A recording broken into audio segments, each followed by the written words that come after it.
everybody. Okay, so just a little bit of a disclaimer before I start this podcast. I'm about to play for you a podcast that, unfortunately, because of the person that I was interviewing, his mic wasn't. There was something wrong with his microphone, so there's a bit of a background noise in the background throughout the interview. I did some noise removal in Audacity, which is what I export my audio files through. And it helped it, but it certainly didn't take it all away. So there's a static noise present throughout the interview. But I think it's extremely important to have interviewed this person despite that handicap, because he has a master's degree in cognitive neuroscience. He has some background in genetics. He's just all sorts of educational resources to draw on. So I wanted to pick his brain a little bit about the general aspects of misandry in India. He currently lives in Germany, but has lived for I think over 20 years in India. So I wanted to talk to him about what's going on in India regarding misandry, and just in general, just pick his brain a little bit. So unfortunately, we couldn't resolve the audio issue. If there's anybody that has some expertise in noise removal that wants to take a stab at it, you're more than welcome to do so. I'll send you the raw file over, and you can see if maybe you can get a better quality out of it than I was able to. So feel free to do that. Also, please, gentlemen, if you like these podcasts, and I have been getting a lot of good feedback from the podcasts, if you like the podcasts, I'm going to put a link in the description box and in the commentary regarding my iTunes podcast, which is where all of my new podcasts are going to go. And in many cases, I'm going to upload the podcast onto my iTunes podcast before they ever get on YouTube. And some of them maybe I'll just keep only on the iTunes podcast to kind of encourage you guys to go there and subscribe. There's going to be a link where you can give me a good rating that boosts, that it helps me tremendously to get a lot of good ratings on the iTunes podcast so we can popularize this. So please go over there and give me a favorable rating on my iTunes podcast. You'd be doing me a huge favor. So definitely, if there's anybody at all that wants to take a stab at reducing the noise, feel free to contact me at barbarossa930@gmail.com. That's Barbarossa with only 2 A's. Check out my website, Shedding of the Ego. I'm going to have a new post on there too. I hope you enjoy. Thanks for listening. Hello, everyone. We have a guest today. We're just going to refer to him as Dave. Is it Dave? You said Dave, correct? Yes. Okay, and Dave has a master's in cognitive neuroscience, and he also has some experience with genetic sequencing. Dave, if you can give us, by the way, there is a background noise. We're going to try to remove it in the final clip of this podcast, but there is a background noise, and it just can't be helped. So I have to ask you guys to bear with it. But Dave, if you could just give us a background as detailed as possible about yourself and your education, please. Well, I have finished my master's studies. Right now, I would be pursuing probably my graduate studies in cognitive neuroscience, if possible. I have a little bit of experience in genome sequencing, and I have quite a bit of experience in cognitive neuroscience, human cognition, dyslexia, etc., and even disease diagnosis. So, kind of mixed experience in molecular biology a bit, and even molecular imaging. So, this is my relatively small background in medical sciences. So probably I will be talking about misandry in India. If that is a case that you mentioned. Sure. Okay. So I guess we're going to start. I just wanted people to know your credentials and all of that. But if you can give me your background as far as your upbringing goes, you said that you, I guess, grew up for a large portion of your life in India. And now you are studying in Europe, correct? Right. I come from South India, especially. South India, modern day South India, Bangalore, closer to Bangalore. Okay. If it matters, my background I belong to upper caste in Okay. India. My second name can verify it. So I have lived in India almost for 20 years of my life. Later, I moved to Europe. In the past 8 years, I have been living in Europe. Okay. I'm ignorant on the exact details of the caste system. Explain to me how it works. And you said, your last name, which we're not going to release or talk about, verifies it. Is it something that, how would one verify by someone's just simple last name whether or not they belong to an upper or lower caste? Well, last name signifies a family name actually. So it's not about uh, there is no indication at present that the last name does indicate you are belonging to upper or middle class or lower class. But it used to be when people, especially in southern part of India, when most of the marriages used to be within a caste, so we can identify as per your family background. But in North India, when there is a lot of mixing happened during Mughal rule, for example, in India, Muslim rule, so you cannot just identify it. But some people in India, especially, uh, can identify if you have a second name of Sharma or Iyer or Iyengar. These are all names signify you belonging to Brahmin caste. So it's more like an indicator. It's not set in stone, but generally, is it like kind of a combination of your name, your background, your family's wealth, and things of that nature?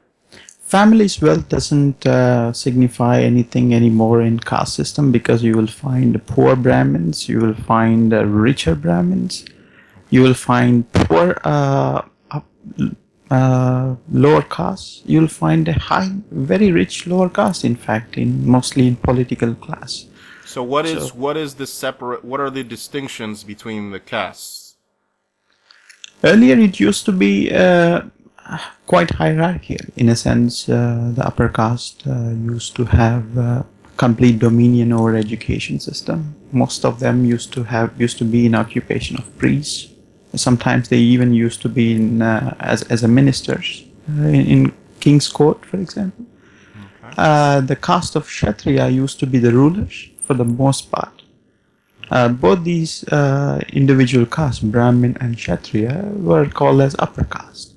There was another caste which is mostly oriented towards trade, occupation, etc. These are called as Vaishya, mostly into money-making business, etc.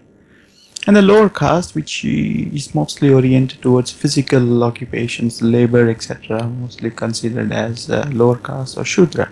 Yep. And there is another caste which is lower than the lower caste. We can call it as Apashudra. We call it as Melacha, including in Sanskrit, which means untouchable people. So Really? So these are like essentially everybody views them as essentially like the lowest of the low. I hate to say it that way, but exactly. okay. And so how do you think you gave me a couple of articles and things that I can reference in terms of how this caste system originated. I'm a big believer in that. I don't know if you've been following. I know you are familiar with MGTOW, but I don't know if you've been following it lately. But there was kind of a dispute surrounding myself and Stardust and others, and kind of a lot of people that are we call like traditionalists in the manosphere, where there was this speculation or tendency to blame, I guess, discrete groups like the Fabian socialists and for a phenomenon called cultural Marxism. And we were making the argument that these class systems, because it revolves around Marxist class warfare, this theory of cultural Marxism, and we were making the argument that a lot of these class distinctions arise naturally and are it's encoded arguably in our DNA to separate people into different socioeconomic classes. You sent me an article. I'm not saying you believe that, but you sent me an article surrounding the way the caste system may have developed in India in terms of genetic factors that have contributed to it. Do you want to talk a little bit about that? That's exactly the scenario. In fact, when it comes to India, there is always, even today, Indian nationalists, so-called nationalists, actually say that it is a caste system. Has a lot to do with occupation. It's actually British who tried to twist Indian society in form of hierarchical system, which resulted in modern day caste system, which is not, of course, true. Even though those people who are in Indian far right wing, they understand very well, because most of them are even Brahmin anyway. The origins of caste system are quite, the evidences are quite disputable. But we can go on in two different ways. One of the way is the very word of caste in itself is an English word. You see, it is actually the notation was given by British. Some say it is even given by Portuguese. But what used to be before caste system in India, for example? The answer is there used to be a system called as Varna. Varna means color. In Sanskrit, Varna means color. So a system, a division of a system on basis of two factors. Var was existing almost as per genetic evidences revealed, it's around the 1000 BC exactly.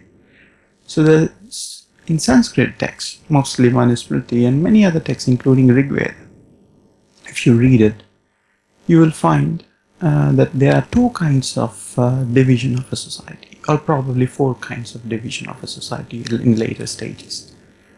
And this division is based on Janmadista Varna Vyavastha and Karmadista Varna Vyavastha. What exactly it means? Dave, do me a favor. I can hear you well, but I don't know if it's coming through on the mic. Could you speak a little bit louder, Yes. if you don't mind? Yes. Mm-hmm. So the origin of caste system, the caste in itself is an English word. So before the British have ever entered into India, we used to have a different form of social system. It used to be called as a Varna system. Varna means color. In Sanskrit, Varna means a color. So the division of a system is based on Janmadista Varna Vyavastha. In Sanskrit, it means the color of your birth, and Karmadista Varna Vyavastha, on basis of your actions. So by birth and on basis of your actions, you belong to a certain caste. Both play a role in it. And that used to be a system 1000 years before, 500 BC, 1000 BC, etc. That's very interesting. That's almost like, what we refer to in modern society as like the nature versus nurture debate, and how, that it's kind of always, no matter what you're looking at, it's always some kind of amalgamation of the two, isn't it? So I find that interesting that it's, by an inherent characteristic, your birth, Yes, and also by your actions. But continue. yes. Even if you are born as a Brahmin, but if you don't oblige by the rules, by the social norms of being a Brahmin, you don't necessarily belong to that caste anymore. For example, even if you marry a woman of lower caste, and your progeny, which inherited some of the characteristics of a lower caste, he cannot be considered as a Brahmin. So the only way you can maintain a purity is to marry a Brahmin woman, have a progeny from only a Brahmin, through which you inherit certain traits of being a Brahmin. Then you have to oblige by certain norms and social rules, rituals for being a Brahmin. So that's how you'll become a Brahmin. Okay. All right. And how does this tie into genetically speaking? Where do you think the origins of this arose from? Well, as I told you before, the results which were mostly available from Harvard Department of Genetics and Center for Molecular Biology in India say that 1,800 to 2,000 years ago, There were small pools of people migrating from Central Asia, migrating from north of Iran, some even migrating from other parts of modern-day Azerbaijan into southern provinces, which mostly include modern-day Pakistan, modern-day India, for example, and forming their own small clusters, not breeding out, but forming their own small clusters. But there is interesting thing which has been unveiled recently, is that there has been even a mixed race, you may call it as, or something, mixed population, after being living in near the banks of Indus, which is a river which flows even today in modern day Pakistan. After living in the nearby the banks of this river, these people migrated more in towards south of India, and they formed their own separate structure. You see, there have been wars, there have been mixed population pool that have been outcome of this wars, tribal wars, you may call it as. So this is how it used to be. So they have separated on basis of certain characteristics, formed their own hierarchical system.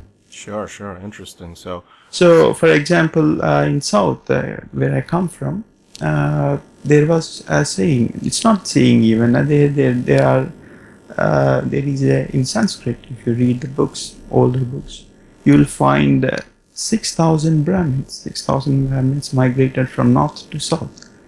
We call it as in different language, Kannada and Telugu, we call it as Arvel Niyogi, which means 6,000 Brahmins migrated to south, formed their own pool of people who themselves passed on to their genes.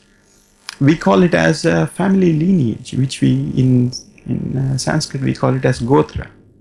So on basis of your Gotra, you can identify which Brahmin is your ancestor for 15 or 20 generations before, who is your ancestor. So on basis of this Gotra, you can actually trace your lineage, in fact.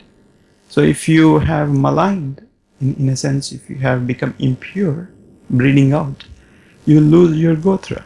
That used to be, but today it is no longer. Well, I mean, this is a fairly controversial thing to say, but these groups and communities, I'm sure, developed, a lot of genetic markers to signify that, they are part of this population that eventually may have, developed into these castes or whatever. So, I mean, you're making an argument to suggest that these people are, I guess, saying the term racially distinct is a little bit going too far, but certainly genetically distinct, and that of course influences behavior, does it not? Exactly. This is what recent findings from evolutionary biology department of Harvard indicate. In a recent study of impact of human evolutionary biology on disease preponderance, we can actually find out the samples from different castes in India do have different hereditary diseases. From recessive genes that we can take we can find out disease markers in different cluster of population. Do you have any examples to share with us? I'm just curious.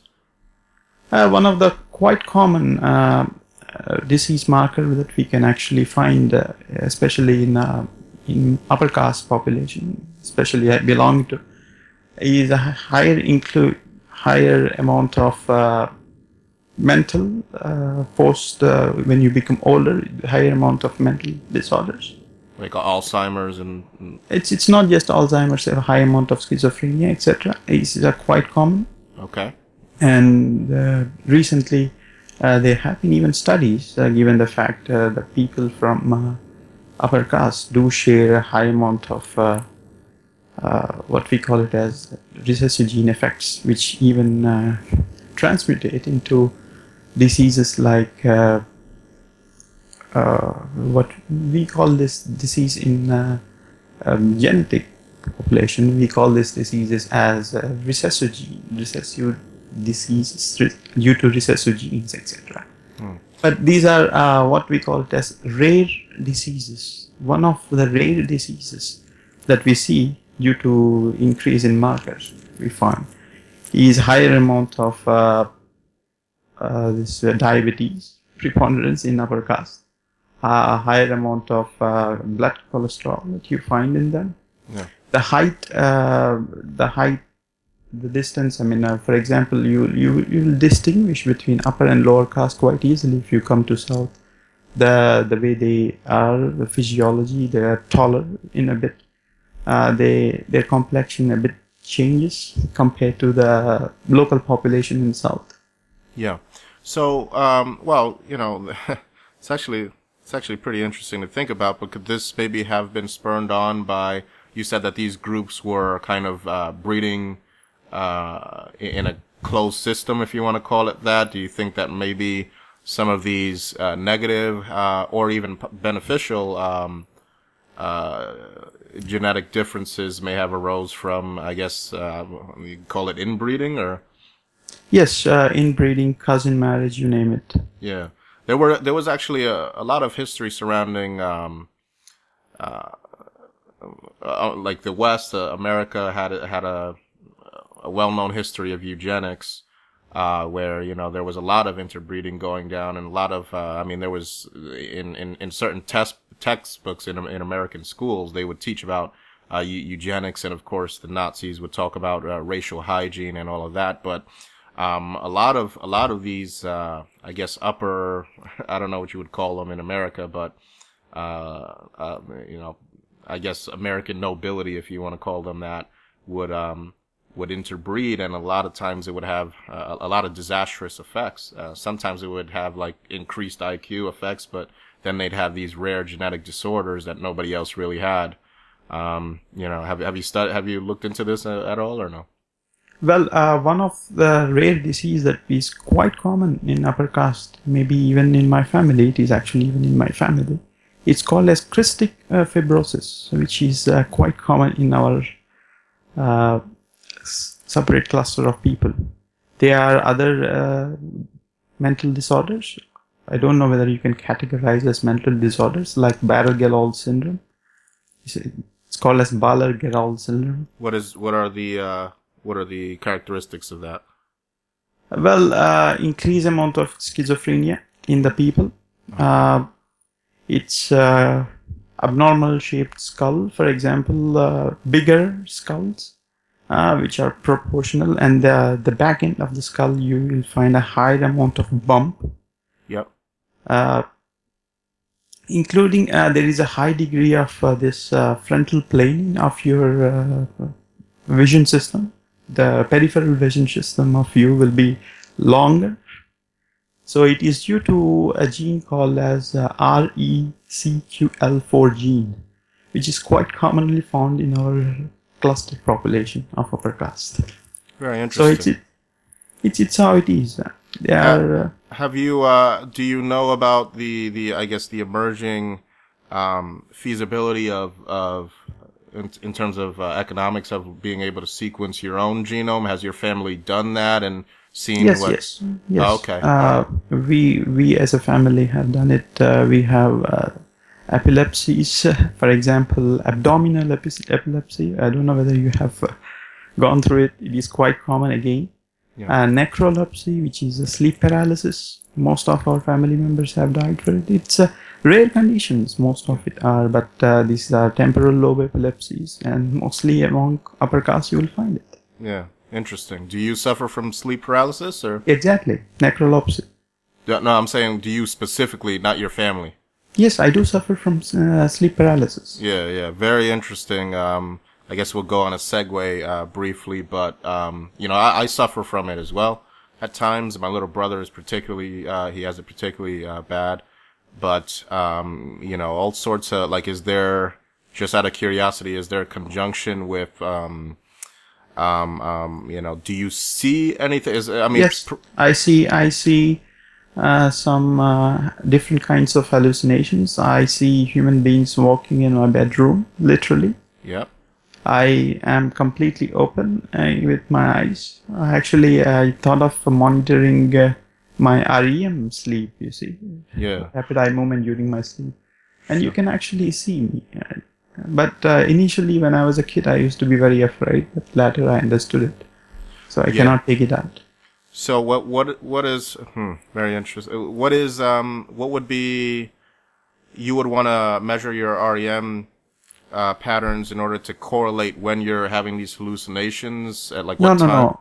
Actually, when we are actually doing some research here in cognitive neuroscience lab, so I was telling to the people that actually I go through sleep paralysis and I can create the condition.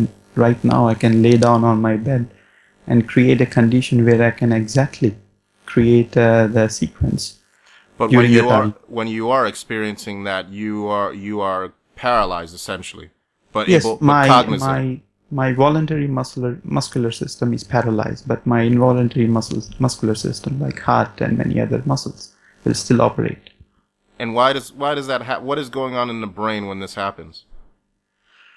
Well, one reason that we have found out is this is due to recessive genes. So, what is going on in my brain, especially those regions which are in your cortical system, which are related to sense organs like sensory cortex, is completely blank. You don't find any neural activations in those regions. Okay. But you actually find the other regions which deal with your involuntary muscles interaction, like your heart muscles, your kidneys, pelvic system, all of them show some neural activation. So it tells me one thing, that your voluntary muscle system will become paralyzed for 1 or 2 minutes, but your involuntary muscle system will still be operating.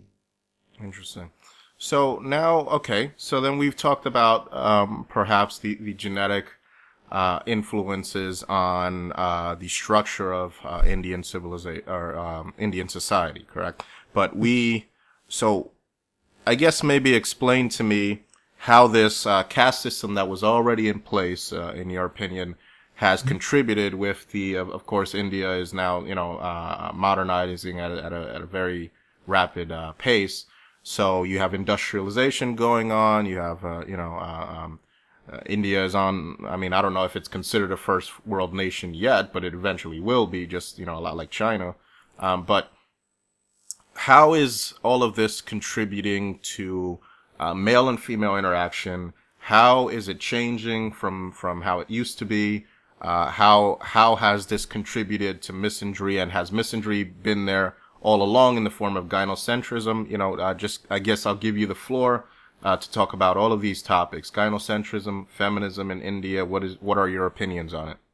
Well, misandry is quite common in India, but people don't tend to identify it, or they don't call it as misandry in itself. And in group preference towards their women, you see, for example, in upper caste families like me, and in group preference for our women is more comparative to the women born in another caste, for example. So it is quite everywhere, in a sense, even the legal system that even today India follows, and the marriage system, it is called as Hindu Marriage Act, Hindu Marriage Law, for example. So these legal proceedings are even framed after this so-called gynocentrism or misandry. How do you put it? So it's quite evident with the separate buses. There is a separate affirmative action for women, separate positions in academics reserved for only women of particular caste. What happens if you, as a man, regardless of caste, decide to board one of these women-only buses?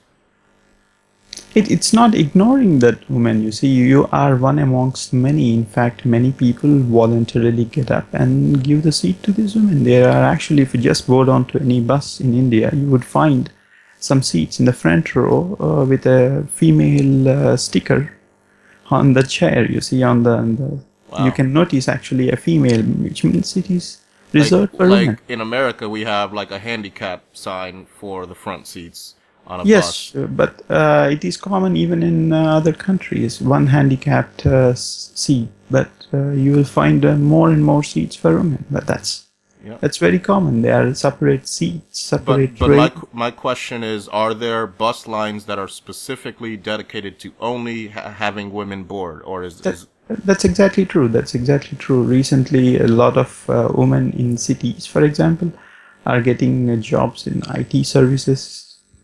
Most of companies who employ women in IT services sector actually have a separate bus for women, So female employees. that's pretty incredible. So if and that's what I was asking you before. Let's say, Dave, that you I mean, at you were waiting at a bus stop, right, where one of these women-only shuttles are picking women up, and you decide I'm gonna try to board this bus. Is there like security on there? Is the bus driver Yes, like? yes, there is. There will be always a bus driver who will stop you from it. Wow, There is no doubt in it. wow. And what else? Any other kind of? I mean, Well, it's institutionalized. You see, for example, if you in India, if you graduate out of your secondary school and you enroll in your university level education, you have to attend an entrance examination where and the results, even though it doesn't matter what kind of results you get, for a better part, if you are a lower caste or a woman, because there is a huge affirmative action while enrolling in an examination. For example, you want to apply for an examination. If you are a man of upper caste, you have to pay the full fees of examination. If you are a man of lower caste, you don't have to pay as much fees as an upper caste guy pays for examination.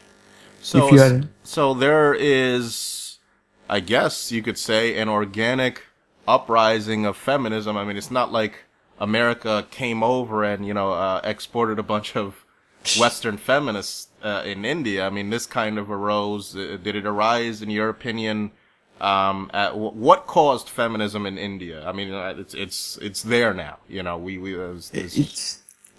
I mean, today you define something as feminism, but in India, this kind of phenomenon is quite present before the emergence of feminism or the world. Sure. Like of course, we talk about, like in MGTOW, we talk about how gynocentrism is the predecessor to feminism, Right. but and it's always been there, and I agree with you. But is there a I guess official feminist movement in India? I mean, I've seen a couple of really.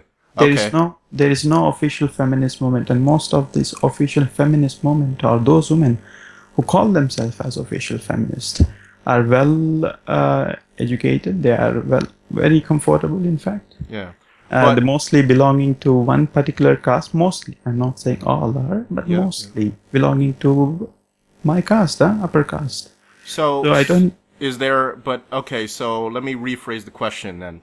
Are there people or groups, political groups, that are feminists in everything but name only? And when I say feminists, I don't mean like gynocentric, but I mean expressing the typical characteristics that we see here in America in terms of feminism, meaning not just advocating for things like traditional gender roles, where or kind of having a husband that's there to provide for them, and I guess encouraging female entitlement that way, but women that are actively petitioning the government to pass laws and Right.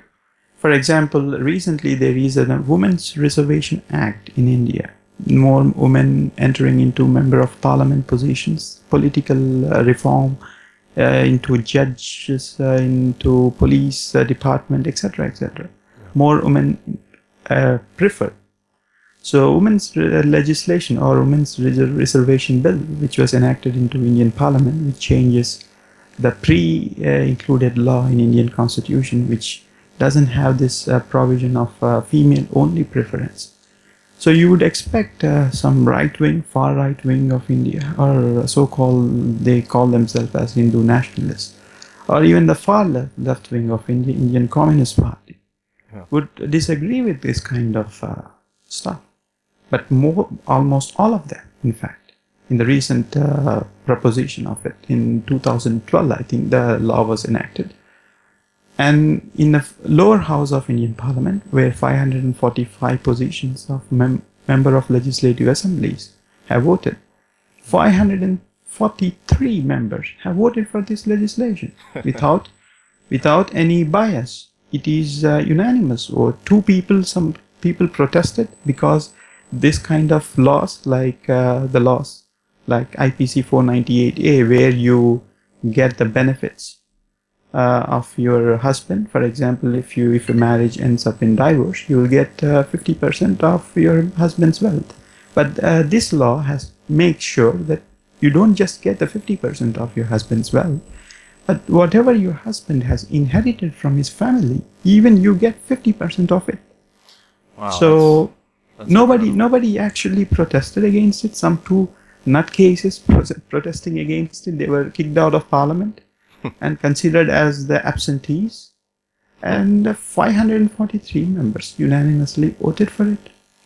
Well, that's in a lot of respects, it's, even though of course it's two different countries, two different cultures, it's so similar because we have essentially the same kind of phenomenon that's going on here in the States, where there are parties that on its face, for example, the Conservative Party is, against feminism or whatever, but there are very few attempts to really challenge the legal infrastructure that feminism has built, and Violence Against Women's Act. They kind of give these token opposition to it, and then eventually it comes out that eventually they'll vote for it, right? So there's no real political party dedicated towards rectifying these issues, and there really is no end in sight. So it's interesting that you have these two political parties that are oppositional to each other, also in India, kind of just defaulting towards supporting these type of legal measures. Talk to me about the dowry system. I know there's a big I guess problem surrounding that. Yes, even as I told you before, as per these female legislative act, which was recently in 2002, it was signed. There was even a anti-dowry law. You see whether you know it or not. Anti-dowry law, we call in India as a DA law, which is Domestic Violence Act, DV Act, which even comes into provision where you can arrest a husband just on a wife's notice. Your wife can go to a police station, can take a kitchen knife and cut her hand and say he has insulted me and he has used violence. You can see my blood coming out of my hand right now. Yeah. And the entire family can be locked up without any... Whoa, an entire family, not just... Yes, entire family can be locked up because there is a scope that the parents of the husband can move to a lawyer or probably seek a lawyer, you see. Yeah. So entire family should be arrested on those allegations. And these allegations are quite baseless after a while because most of these cases later were proved to be incorrect. Indian Supreme Court says that 94% of cases are just the revenge acts. But the problem comes in is once you have filed a case on your name in Indian police system, given all its corruption, etc., you can never remove your name from the police files. Wow, so it's like our version of the sex offender registry almost. Yes, you are in forever. You want to get a passport, move to another country, your file is there. You want to get a job position and it is security oriented, your file number is there. So you are out from considering any of these choices in life. Just one accusation is enough. One accusation, one kitchen knife, and that's entire. And even if you're eventually proven innocent? Or? Yes, 94% of cases will be proven innocent. Some idiots in India, especially since their family is maligned so much, they were arrested, of course. So this time they commit real revenge act. They go to the wife's family, they will kill wife and the parents of her, given the fact they have lost most of their livelihood. With these accusations. So this kind of revenge acts are quite common.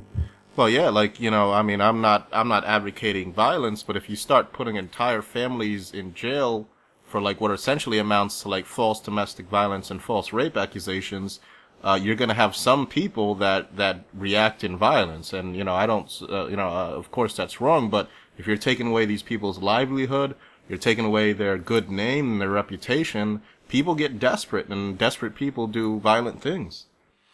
Well, but this doesn't stop at this small deal of desperation. You see, there are many other measures which were enacted. Recent rape allegations, rape accusations, which are actually skyrocketing. Well, Most of these, go ahead. Go ahead. well, most of these accusations are again proven to be incorrect. But that's how society believes in. So you must be Dave. You must be terrified to even talk to women. Well, you're in Europe right now, but when you were growing up in India. It's actually a different thing in Indian society. If you see for example, if you live in a particular place in India, especially in South, I don't know much about North of India, but in South, if you are living in a place, your neighbor is a Brahmin, your neighbor's neighbor is a Brahmin, so we accumulate, we actually gather on basis of our ethnic beliefs. You see. Yeah. They are in entire apartment complex registered for only one caste. Given the fact we don't eat a non-vegetarian meal, anybody who eats non-vegetarian meal and the smell comes in, so there are a lot of problems. So entire surroundings, neighborhood is one particular caste, you see. So we talk to each other and we quite a bit of know each other. So you're saying that there's a bit of a security against the false Yes, rape yes. accusation. Indian society operates on a high layers of hypocrisy, so we kind of insure ourselves, Yeah. while projecting problems upon others. Okay, understood. I actually wrote an article about this on my website. There was a high profile incident. I don't know where exactly in India, but apparently one of these false rape accusations were leveled. Well, we didn't even get a chance to prove whether or not it was false or not. So I want to correct myself there. But what ended up happening is a woman accused a man of rape. He's put in prison. And the group, there was like a lynch mob that formed outside Right. of this prison, and they ended up dragging him out, breaking him out of the prison, and then beating him and eventually hanging him, killing him in the process. Right. This used to happen in America regarding like the civil rights era, or the there were, even in the slavery days, there were women that would sometimes have sex with African Americans, or African slaves or whatever, and of course they would just scream rape, and you'd get a bunch of men gathering around in retaliation and hanging this gentleman. Actually, this stuff that you're talking about happened in northeastern part of India, which most of northeastern part of India are distinct pool of people. In a sense, they are Asiatic people, Mongoloid. Mm-hmm. If you see northeastern part of India, you search them, you will find they look quite distinctively different compared to rest of India. So they easily identify any person who doesn't belong to their own social group, you see. So a small accusation can result in a riot. For example, recently in one particular region of North India, two men have started a riot, which resulted in around 100,000 families fleeing from that place. The riot began with a small rumor that a Hindu girl was actually abused by two Muslim men.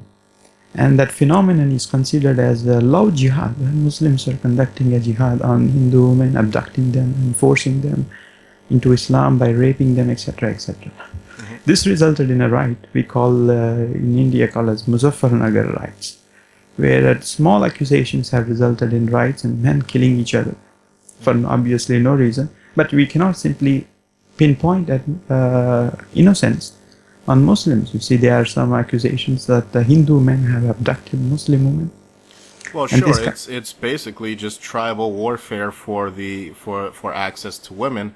Right. These men feel that they have to, that they're not only their women, but their tribe has been aggressed upon, and so they have to, in order to secure the honor of their tribe. I'm sure they're fighting for it's all tribalism in that respect, but of course they need to be able to show the women that they're willing to protect and die, protect them and even die in the process. So it's all basically essentially a form of gynocentrism manifesting in male-on-male violence, and it's extremely disruptive. So you're saying that in this case, these people, I guess, were able to distinguish between themselves and outsiders, and kind of used ethnic discrimination or racial discrimination in order to, I mean, that kind of Right. A small accusation is enough to identify you in a large pool of people who are completely distinct from you. You see, racially, in looks and many appearances. Sure, it's a snowball effect. I mean, the guy didn't stand a chance, I'm assuming. Yeah, he doesn't stand a chance. There are 2,000 people running behind him, so he cannot fight against them. Yeah. Well, did they ever discover whatever happened with the actual charges? Is it just forgotten now that this man was dragged into the street and killed, or it's just forgotten? There are too many stories. Even some stories say that even though he did not do this act, he was guilty of looking at this woman, etc., etc. So different stories come up now. Different people try to. Well, so you're saying that probably the evidence is looking like he might not even done this, and they're still finding a way to rationalize it. Right. That's how it is. It's pretty hard. It's pretty horrific.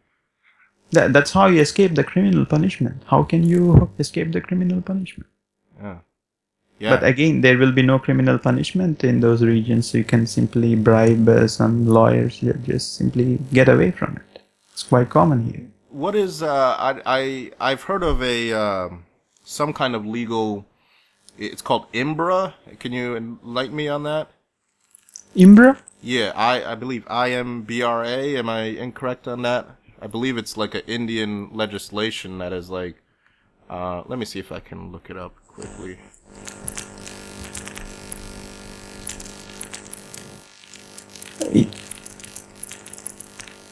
I don't know Imbra. What exactly is Imbra? Let me see here. It is IPC 498 Act. Let me see. I'm just trying to look it up. Let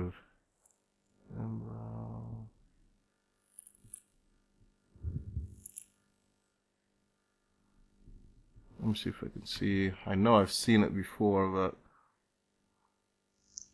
So Imbra is actually international marriage broker regulation. Yeah. Do you know anything about this? Because whenever I know there's it has a lot to do with background checks of those people who supposedly married their visa sponsors. You see. All right. Okay. That's and the abuse that was committed on after getting married, etc. So that's actually Imbra. Okay. Because I know there's like a burgeoning men's movement there in India, and I see these Indian men's rights activists kind of holding up these signs like down. That is Save Indian Family. Save Indian Family. Okay. So that's not really a men's movement. It's more of a family-oriented movement that is designed to kind of, that kind of has some overlap with men's issues in India, or? Yeah, it's not overlap with men's issues or anything. These men slowly but surely they have identified that this new legislations that were passed, they were getting a short end of the stick after going through all of this stuff.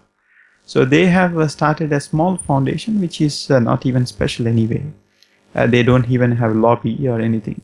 But they complain that we should disband some domestic violence act laws and some free divorce, for example, IPC 498A legislation in Indian. So just cancel these laws and we have to return back to that Indian joint family system. Huh? Yeah. So, well, we have a lot of similar groups here in the American men's rights movement. But before I go on about that, is there an organized, I guess, men's movement, not just Save Indian Families, but a men's movement? No, there is no organized men's movement anywhere in India, or it is not even powerful if it exists on its only name. What do you think would happen if they did form a men's movement in India? Would they be targeted, in your opinion, or? I even in the faintest imagination, I don't believe that there can be a men's rights movement in India. Just take Sure. it or leave it. So It's you impossible. don't even think it's possible. It's possible. Completely impossible. On what basis you will find men's rights movement in India? For example, men's rights movement for which caste? Huh? So which religious group?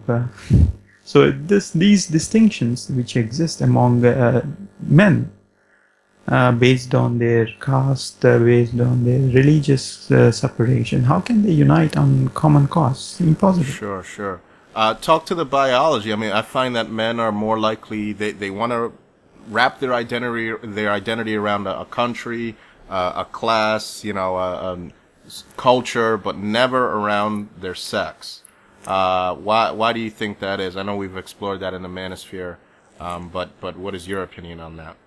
Well, I believe this has a lot to do with women being the progenitors of your tribe.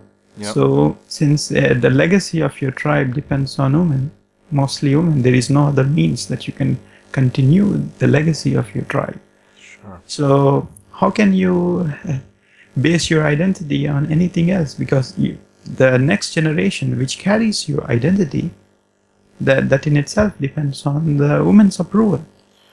But So, now, let me ask you this then. What do the women say when they see their sons being murdered, accused of rape, like the mothers of these sons?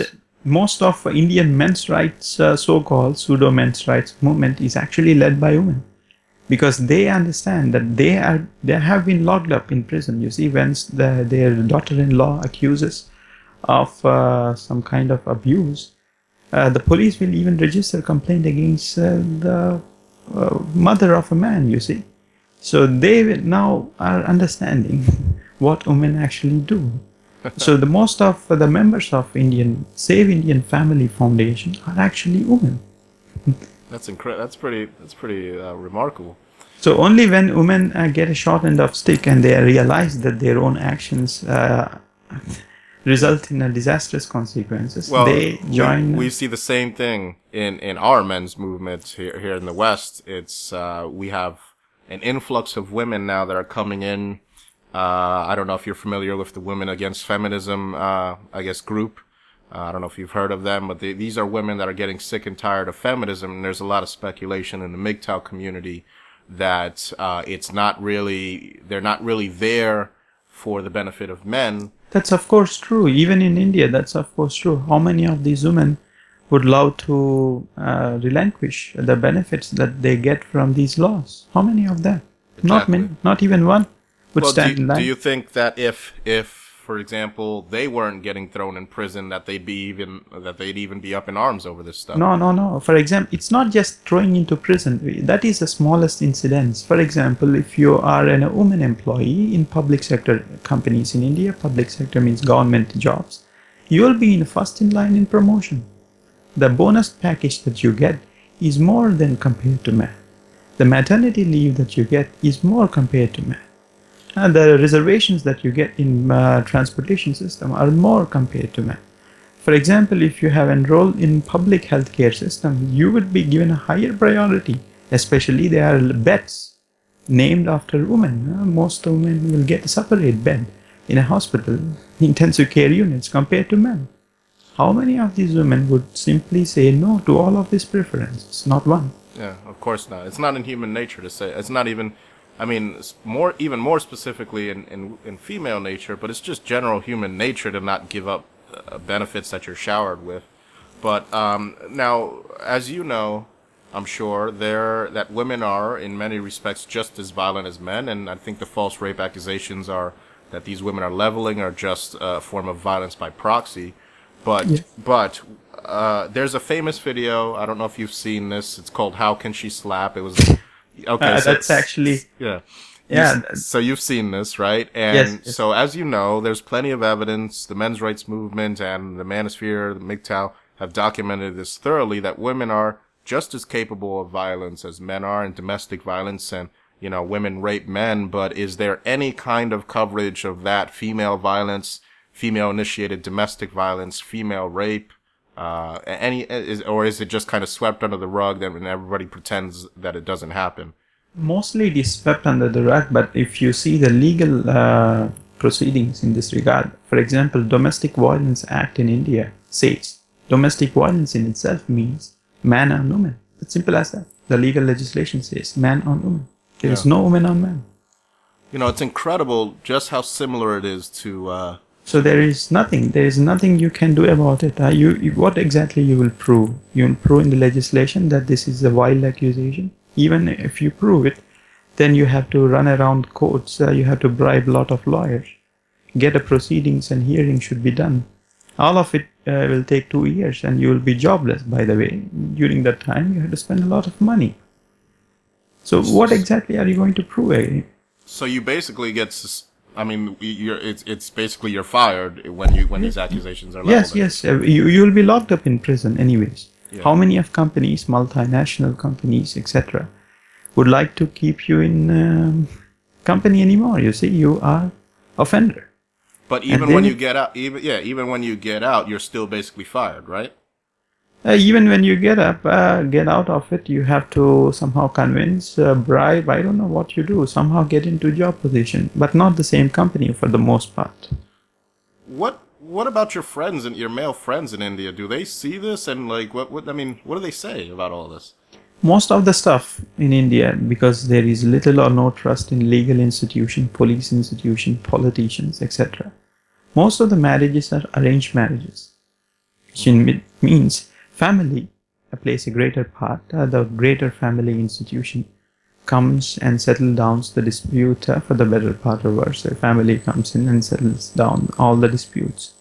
So most of women, even though they understand well that these laws actually help them a lot, most of women don't take this risk. Why? Well, they are dependent on male labor. So they are dependent on men and many other things, including, for example, most of women in India are, in a way, I believe most of women in India are not exactly that beautiful. So if they divorce a man, there is a great deal of social stigma that they have to go through, and getting a second marriage options for women is quite difficult in India. So this problem surfaces. There are other problems include, for example, women in India, if they are divorced and if they are single mothers, there is a social stigma, which in itself they call it as a culture, but I don't know what. They won't get any residential apartments or many other stuff. So they don't have to go through all of these things. You see, they don't like to go through. They will have short affairs here and there. Yeah. Apologies, family gets included, and somehow it gets settled down. Okay. So then let me ask you then, Dave, obviously then you probably prefer, even though it's still bad in Europe, you prefer living in Europe or no? Yeah, I prefer living in Europe. Yeah. Yeah. What is the biggest difference that you see between the two? In Europe you have more opportunities. Number one, career opportunities. Yeah. Things are more open and sincere, given the fact there is a level of hypocrisy that exists in India is no longer there in Europe. There is no pretension that we have to do that. We are sanctimonious and others are not. We are morally superior, others are not.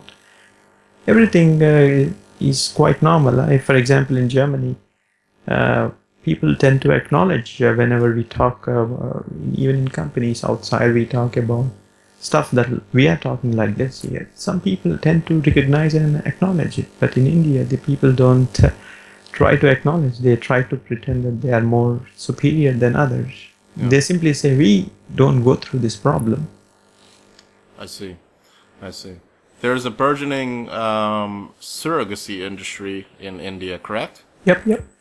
How is that? How are the legal?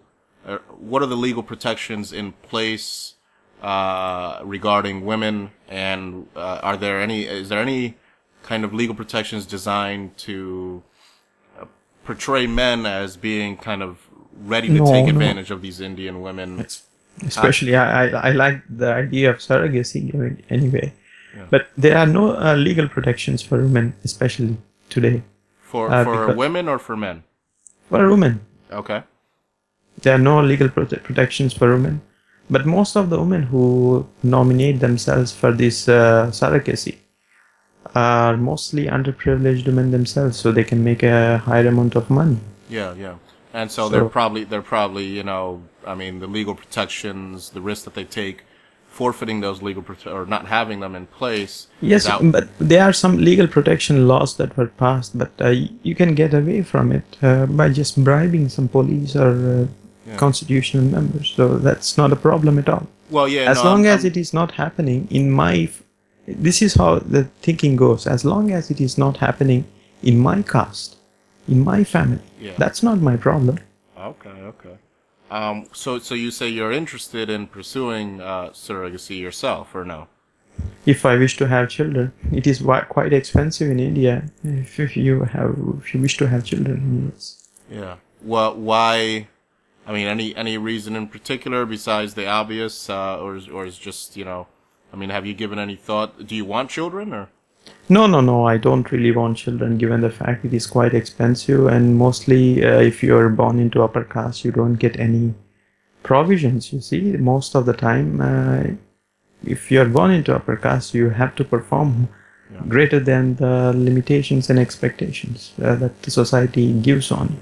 So, is there pressure from?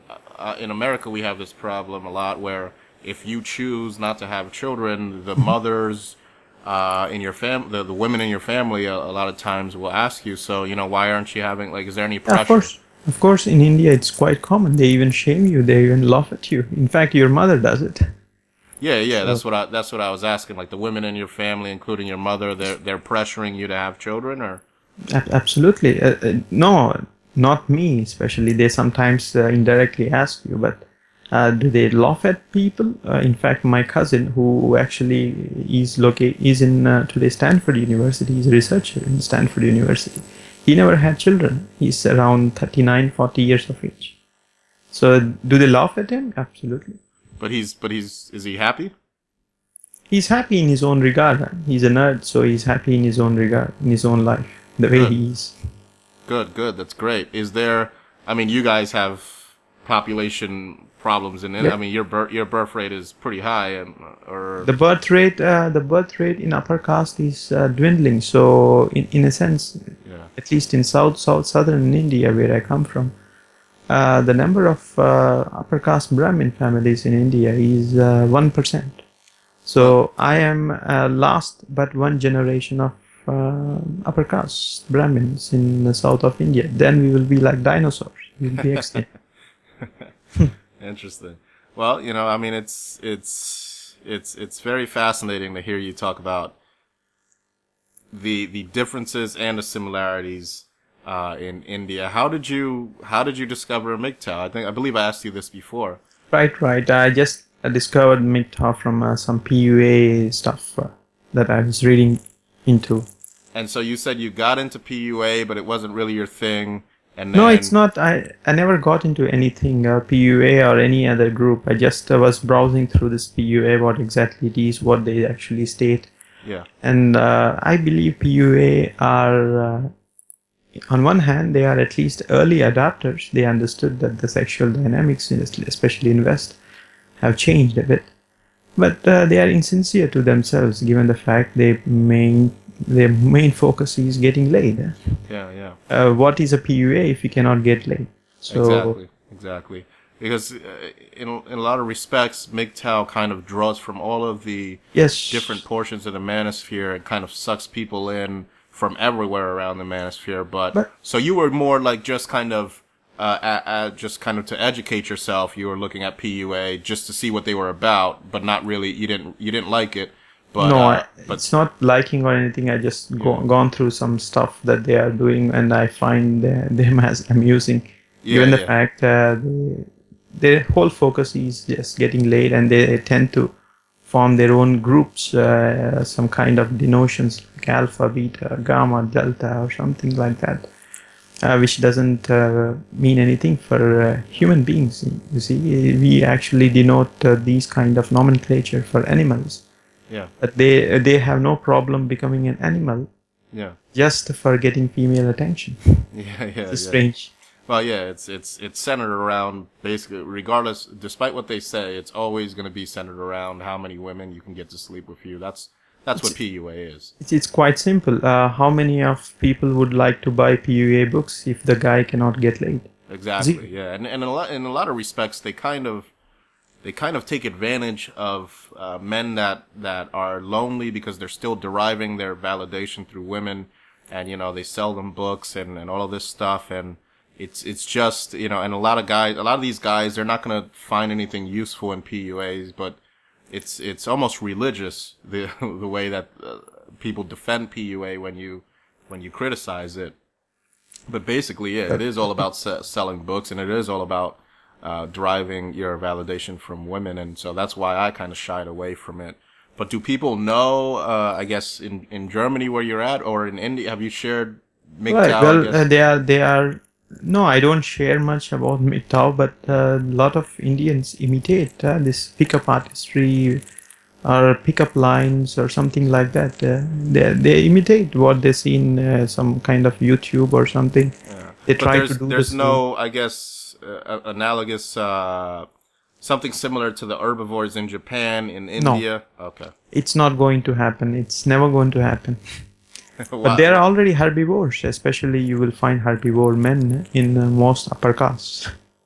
Oh, interesting. So it's only when people, I guess, have the you find it more in the upper class then. Yes. The most of the time, especially in South. Why Again, is that? Why is that? Do you think? I always say it is, especially in South, and not much in North, given the fact North has gone through an influence of Muslim rule. They would tend to behave a bit differently, but South Brahmins are quite distinct and different in many ways. In South especially, because I cannot relate to North, even though they are same caste. Yeah. In South, marriage is just for meat, for breeding. We don't expect a kind of long-term companionship, whatever you call it as.